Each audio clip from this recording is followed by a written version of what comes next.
అయోధ్య రామ మందిరంలో కోట్ల రూపాయల అవినీతి జరిగిందని మంత్రి పొన్నం ప్రభాకర్ ఆరోపించారు. సిద్దిపేట జిల్లా ఉస్నాబాద్లో మంత్రి పొన్నం మీడియాతో మాట్లాడారు. అయోధ్యలో రామ జన్మభూమి నిర్మాణం కోసం శిలాశాసనం రాజీవ్ గాంధీ వేశారన్నారు.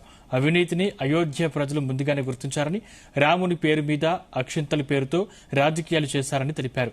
అయోధ్య ఘటనపై బీజేపీ స్పందించాలని డిమాండ్ చేశారు. దేశ ప్రజలకు క్షమాపణ చెప్పాలని డిమాండ్ చేశారు.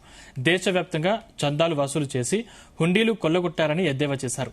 మేము రామునికి వ్యతిరేకం కాదని మంత్రి పొన్నం ప్రభాకర్ స్పష్టం చేశారు. పొరపాటు అనకపోదు కూడా పొరపాటే. ఇక్కడనే కదా అక్షింతలందరూ వంచి మొత్తం అక్షింతల పేరు మీద రామరాజకీయం చేసినారు.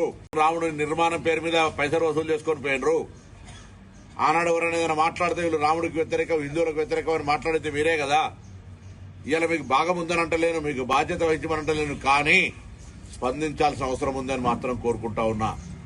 నిజంగా హిందువులైతే హిందువులందరికీ అవమానం జరిగిందిగా భావిస్తా ఉన్నాం. ఇలా రామజన్మభూమి యొక్క సొమ్ములు దొంగతనం చేసినటువంటి వాళ్ళు మనం తిరుపతిలో చూస్తాం, లేకపోతే వేములవాడలో చూస్తాం, యాదగిరిలో చూస్తాం.